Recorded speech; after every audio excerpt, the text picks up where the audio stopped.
Once there was a little boy who, ever since he could remember, wanted to be a fireman. The shrill of the siren and the deep rumble of the racing fire truck had filled his dreams almost every night. Deep in his heart, there was a longing to someday be able to help people, to save people from the ravaging grasp of a fire. It was not just a childhood fantasy, it was his unmistakable call of destiny. Growing up never changed his mind. To be sure, he had gone through all the indecision and doubts of adolescence, the well-meaning questions of friends and family who wondered whether he could be happy as a fireman. He never wavered. He was to be a fireman. He was to put out fires. Oh, how he longed for the day when he would no longer be a spectator, but could participate actively as a firefighter. Now, all he could do was watch. Then the big day arrived. He was accepted at one of the best fireman schools in the country. For 3 years, he immersed himself in his schooling. He spent hours honing his skills on practice fires. He studied firefighting theory long into the nights. His teachers were world-renowned. But still, after all these years, he had never fought a real fire. As graduation approached, he realized that long-awaited moment was within reach. But suddenly, he began to have doubts. For the first time in his life, he was unsure, afraid, and worse yet, questioning whether he ought to be a fireman at all. It was then that one of his professors suggested he travel to Europe and study under one of the greatest fireman theorists of all time. He would be recommended by his professors and would receive the finest training available. It would last for 2 years. The not-so-little boy decided to travel to Europe. And for 2 years, he exhausted himself in dedicated study and became one of the most brilliantly educated firemen in the world. But all he had ever done was put out practice fires. Once again, graduation loomed before him, and once again, he was haunted by indecision. He knew all about fires, and he could tell anyone how to fight one. In fact, he knew so much, he began to feel that his superior knowledge did, in fact, place him a notch above ordinary firemen. He became increasingly concerned that he might have to fight fires with uneducated firemen, which could result in him being exposed to unnecessary danger. It was then that he was offered a position to teach at one of the most respected fireman schools in the country.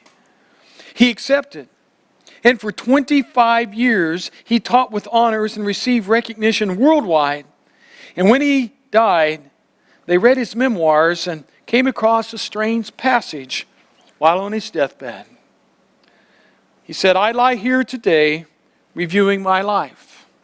I still remember my dream, my passion to be a fireman. More than anything else, I wanted to put out fires. But I realized something today. I have never put out a real fire. Never." Don't be like the little boy who wanted to fight fires. He learned all he could learn, and he had all the answers, and he knew how it all was to be done. But somewhere along the way, he got off course, and he never did that which he felt his mission was to do, to put out real fires. Can that happen in life? Doesn't matter whether you're a fireman or not. Can that happen in the church? When we can think we know it all, we got it all together, and yet we never let the rubber meet the road. Today I want to talk about mission. As we have gone into this series on the pillars of the church, the 3 pillars of the church. Last week we talked about vision. This week mission. Next week doctrine. For you see, those 3 things, those 3 areas are vital to us being the church that I believe God wants us to be. So this morning, I want to focus on mission. I want to think about some things. I want you to filter this. I want you to put it in your own life individually. I want you to think about it on corporately, how we as a church can think about that. And I even think that maybe even for some of the firemen, it might key in on what they've been called to do. The Gallup organization says this about mission. The Gallup organization is a well-known organization that does a lot of studies and does a lot of business, directional seminars, things like that. This is what they say about mission. It says that the heart of any organization is its mission. The mission defines what it stands for, its purpose, and the reason for its existence. This is key. Mission declares the difference an organization seeks to make in the world. A strong mission is lofty, ambitious, and sometimes even audacious. I want to share with you a couple of mission statements. One is from the fire department here in Bonita Springs. If you get on their website, you can find this. It says, "It is the mission of Bonita Springs Fire Control and Rescue District to preserve life and property and promote public safety through strong leadership, management, professionalism, and integrity." That's a good mission statement. It defines what it is that they are supposed to be doing. The mission statement here at Anchor, if you haven't noticed or not, is right up here on the wall. And it's very simple. Love God, love our neighbors by being the hands, feet, and heart of Jesus. When we did our remodeling last year, we intentionally put it right there. Why? Because every time we go through those doors, I want us to be reminded of what it is that we are to do. I don't want us to be a collection of little boys wanting to fight fires that never get around to doing what we've actually been called to do. I want us to be reminded that God can use us in a lot of different ways to help fulfill the mission that He set forth for us. Now, you may be thinking, well, I've heard that before. That mission sounds familiar. And my response would be, you're right. Why have you heard it? Because we stole it from someone else, all right? Who'd we steal it from? Stole it from the words of Jesus. Matthew chapter 22, you find these words. Jesus replies, "Love the Lord your God with all your heart, with all your soul, and with all your mind. This is the first and greatest commandment, and the second is like it, love your neighbor as yourself. All the law and prophets hinge on these two things." Now, I think it's important for us to understand why Jesus said what He said in this particular context, because it helps us see why mission is so important. You see, there were religious leaders of the day other than Jesus. There were a group of guys called Pharisees, and they knew the law. They'd memorized the Old Testament law, and they had added to a lot of things that the Old Testament said. There was a group of guys called the Sadducees, and they were kind of the legal experts of the day, and they also were leaders in the community when it came to religious matters. Well, these two groups, they didn't like Jesus because He was stealing some of their thunder. They didn't like Him because He was having people follow Him instead of the religious leaders of the day. So the Pharisees in Matthew chapter 22, it says very clearly in verse 15, they got together and they wanted to see how they could trap Jesus in His words. So imagine these guys huddling together, they're in a meeting, and they're saying, all right, what are we going to do to stop this guy? What are we going to do? How can we? And somebody says, well, maybe if we can trap him in saying something that goes against the law of Rome, then we can bring in the authorities and they'll arrest him because he's clearly went against Rome. And see, they were ruled by the Roman government. If they did something against the Roman government, it was not a pretty sight. So they got together and they decided that's what they're going to do. So they got this one guy to finally agree to do it. Can you imagine? They're standing there and say, all right, you're going to go confront Jesus. The guy said, not me. You just get someone, have him. No, not me. I'm not going to do it. Well, they finally find somebody. And they approach Jesus as a group, and one guy steps up and says, excuse me, Jesus, but is it lawful to pay taxes? What do you think? Now, the reason they asked that question, because they knew if he said, no, it's not lawful to pay taxes, he'd be going against Roman law, and that would get him in trouble. But if he said, oh, yes, it's great, you pay all the taxes you want, he knew that the Jews would turn against him because they hated the taxes that the Roman government collected. And this is Jesus, my favorite response of Jesus in the whole New Testament. He says, hey, give me a coin. So they give him a coin. He holds up the coin and says, all right, tell me, whose picture's on there? And they said, well, Caesar's. And he said, well, then give to Caesar what is Caesar and give to God what is God. Probably flips the coin back to them, and they're speechless. They don't know what to do. Well, the Sadducees, and they left. The Sadducees, they got together and said, well, maybe we can get him. Now, the Sadducees, one of the chief differences from theology or what they believe, the Sadducees did not believe in the resurrection. Now, that's important because the question they had seems ridiculous when you understand they don't believe in the resurrection. But what they decided to ask Jesus was this. They went up to him and said, Jesus, the law of Moses clearly states, and they're quoting Old Testament law here, the law of Moses clearly states that if a woman is married to a man and the man dies before they have children, then the brother of that man must marry that woman and take her as his wife. And he said, but there was this one woman, she married this guy, he died. The brother came along, married her, he died. Another brother came along, married, he died. Now there's 7 brothers. If I'm at the other brother at this point, I'm thinking, no, we're going to make an exception to the law at this point, you know. This woman, she's a killer in the wrong way, all right?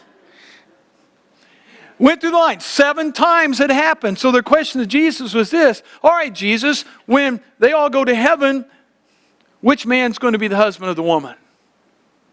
Thinking, oh, we're going to trap him here. He won't be able to figure this one out.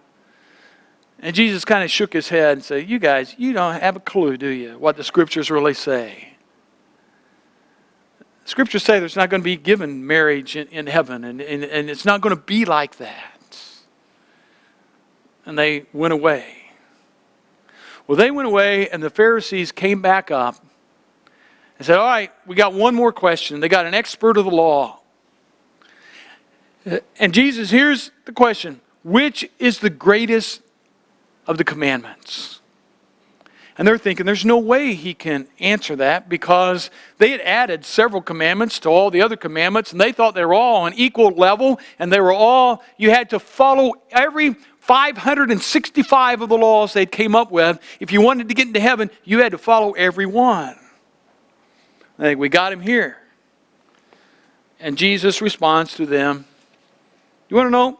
Love the Lord your God with all your heart, with all your soul, with all your mind, and love your neighbor as yourself. And the text goes on, and Jesus asks them a question about David, and how come David called him Lord. He said, how can that be? And you have to go and read it, but they were dumbfounded, and they couldn't even answer Jesus' question, and they walked away. Why is all this significant to mission? Because the Pharisees were doing everything they could to get Jesus off track. If we can get the Roman officials involved, we'll get him off track. If we can get him arguing about mindless questions that we really don't even care about or we believe in, we'll get him off track. If we can trap him in his words, then we'll get him off track. And Jesus always zeroed back in and said, no, here's what you really need to do. Love the Lord your God with all your heart, soul, mind, and strength. Love your neighbor as yourself. Now go out and work on that, and that'll keep you busy for a couple minutes. Mission is so important. And we, as a church, as individuals, as any organization, need to understand that mission makes a difference. I want to share with you 4 things that I think helps us to understand some things about mission. The first is very simply this. Mission unites all generations.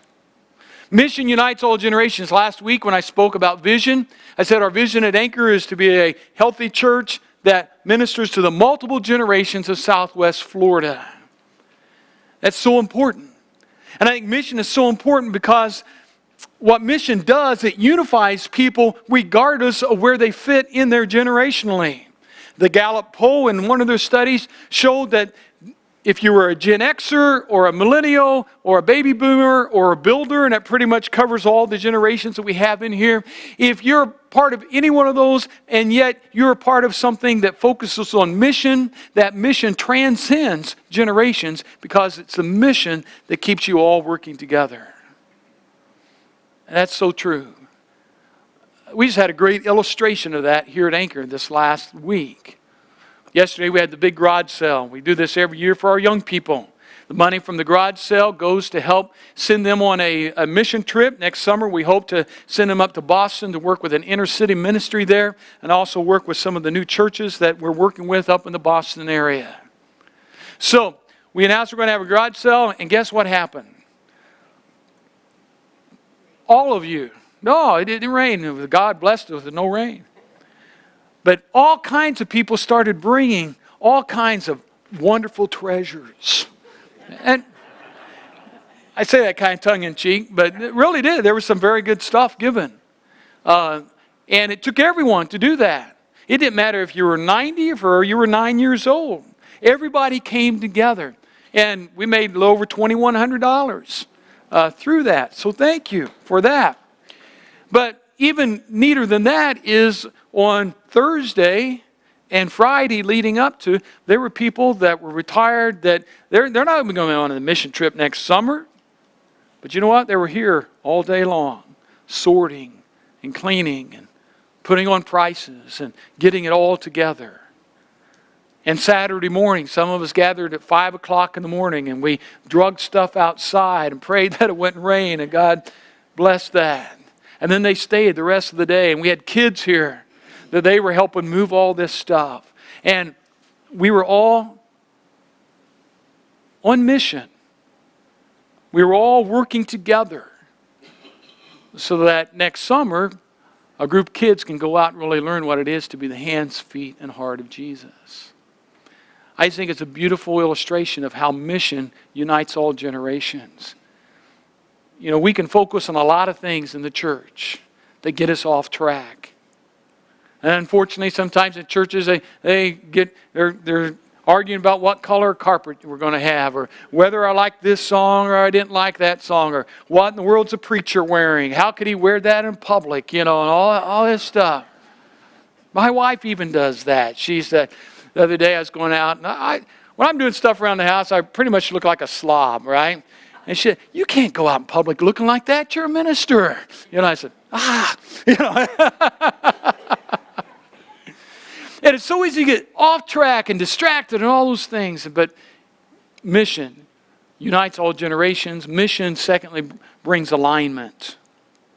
Brings alignment, strategic alignment, so that we know that we're working in the same direction, doing the same things, coming together for the same purpose. It's so important to be aligned.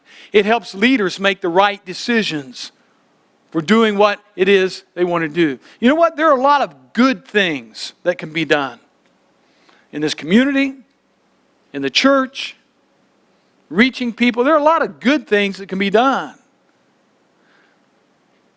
But you know what? No organization can do everything that needs to be done. And if you try to do everything that needs to be done, chances are you're not going to be able to do too many things really good.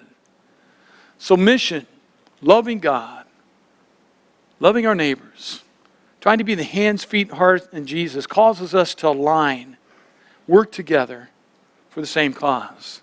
On the front of our bulletin, maybe you've noticed it. There's a statement there at the bottom, and it says, ministers. A lot of churches do this. They list who the ministers are. What does our bulletin say? Every member of Anchor Christian Church. Those are the ministers.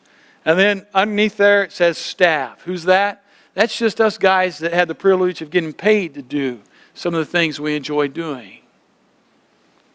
We put that there intentionally because I want us all to understand we are all ministers. God has called us all to be ministers. Some of us are fortunate enough to be staff and get to do it on a full-time basis. But when we all understand that we all work together and we're all ministers, and we all can contribute in several different ways, then we are aligned in the same direction, working for the same cause, accomplishing one thing for our God. That's so important. Another thing that mission brings is that mission brings clarity. Mission brings clarity. I don't know if you've noticed it or not, but the world seems out of control sometimes. And it would be easy to sometimes just shake your head and not sure what you're supposed to do. When you're in a fog, that's a scary thing. I've been out on the water a couple times in my boat when the dense fog comes in. And it's a strange thing. You become disoriented. A couple of months ago this summer, we were out on the water in the back bay of Estero Bay, and it got dark. And we stayed out there as Marty Burke and I were fishing. And I'd gone back to this area a ton of times. But to go back across the water, the average depth, most people don't know this, of Estero Bay is about 3 foot. And at low tide, it's even lower than that. So you have to go kind of a specific path. And I knew that path. I have a little GPS thing on my boat that shows you. We're going back, it's dark, and there's usually a bridge you shoot for. And yet there were lights over to the right of that. At the end there, right before you go across the bridge to Fort Myers Beach. And I kept wanting to go towards those lights. Even though I knew in my mind that isn't the way I need to go. I need to go to the left of those lights. There was something that, since it was dark, I just kept going towards those lights. And I ended up where I shouldn't have been, in shallow water. If I'd followed the clear, bright screen on my boat, I wouldn't have had any problems. But boy, it happens so many times in churches and organizations. We really know we need to be going this direction, but oh boy, it looks neat over there. Lights are shining, bells are ringing, it's glamorous. But no, mission defines clarity and shows us what it is that we need to be doing all the time. Last thing about mission is it needs to be measured, can be measured. I know the fire department, I didn't know all this, so I go to the fire commissioners' meetings and they have a prayer and time of silence for firemen that passed away across the country every month. And man, they measure, how many calls they make and where the calls were and how long it took to get to those calls and what type of equipment was used at these calls and, what was the distance traveled for these calls. And they measure all kinds of things.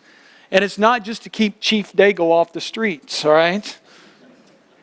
It's so that they can do a better job at what they do, so that they can allocate resources to the best where they need to be. They keep in line with what's happening in the community east of Bonita Beach or Village Walk out at Bonita Beach. You've probably read there's over 3,000 homes slated to be built out there. So we're looking at building a fire station out there across from that. Why? Because there's obviously going to be a need. Mission can be measured. In the church, unfortunately, too many times, the only measurement is, well, how many did you have in church Sunday? Well, that's really not necessarily a good measurement for how the church is doing on mission. Now, it's important. We count you every Sunday, and we publish our attendance. Why? Because I think it's important to see trends, and you can trace trends and see if it is what you're doing is going the right direction. Well, it needs to be measured that we need to do more of. You need to measure how many people are serving. How many people are looking at how they could connect with other people to be the hands, feet, and heart of Jesus. How many people have a burning desire in their heart to do what it takes attitude. See, some of those are a little bit harder to measure in the church, but it ultimately comes out over time. Let's not get off track. Let's not just look at one thing. Let's look at the big picture. How is God changing lives? How is He using you to help someone else in a time of need? What is it that He's called you to do and be for His mission? See, those things are important. Mission makes a difference.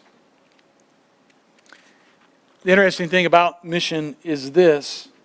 If you get off mission, it can cause you to be something you were not meant to be.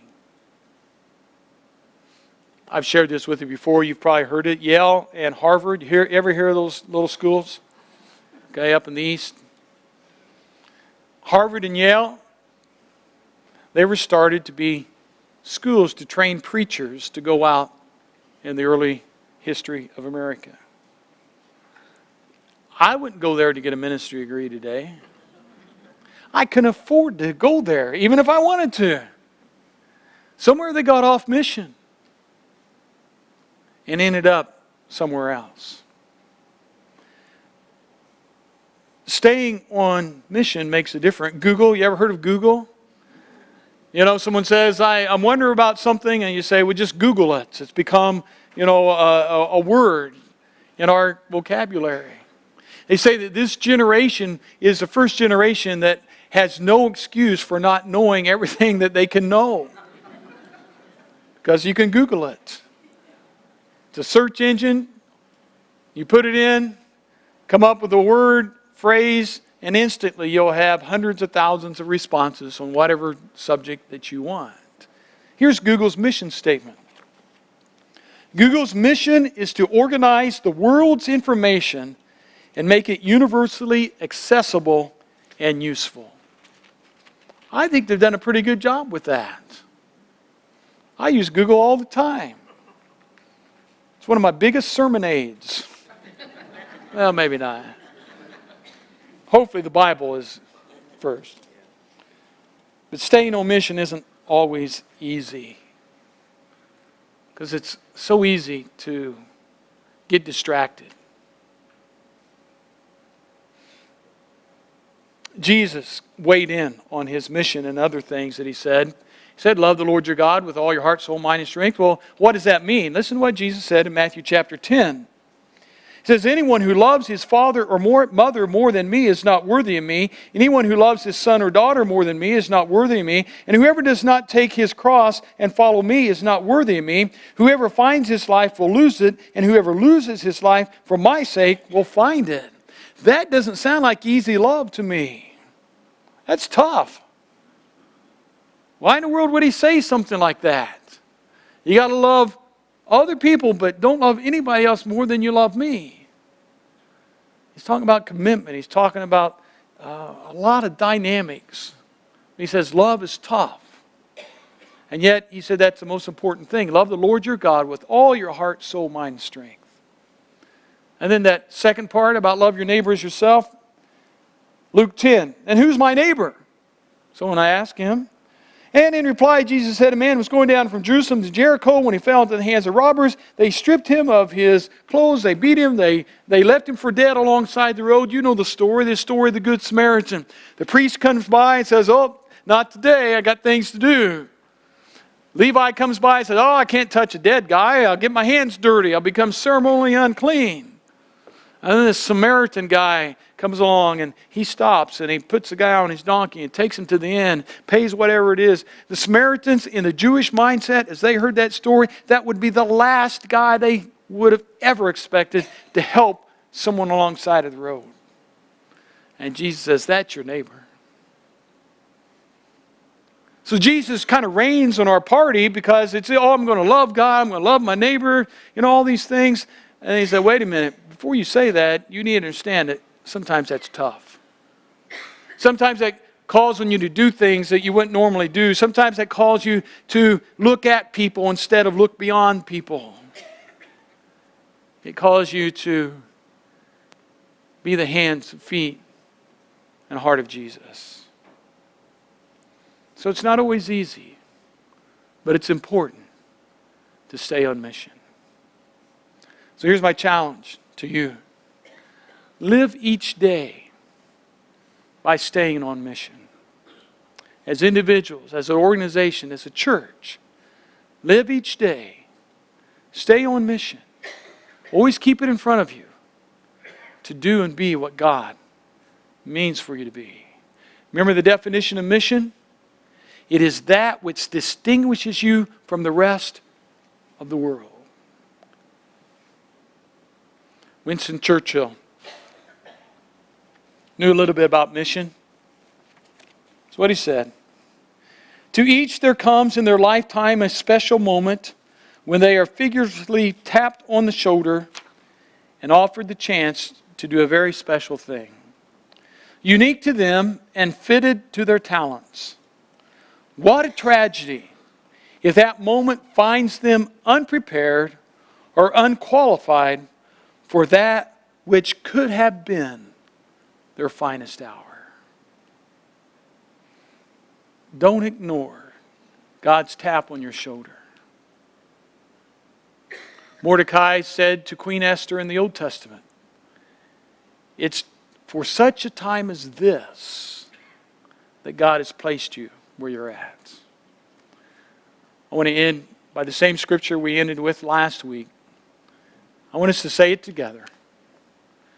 Now to Him who is able to do immeasurably more than all we ask or imagine, according to His power that is at work within us, to Him be glory in the church, in Christ Jesus, throughout all generations, forever and ever. Amen. Let's pray.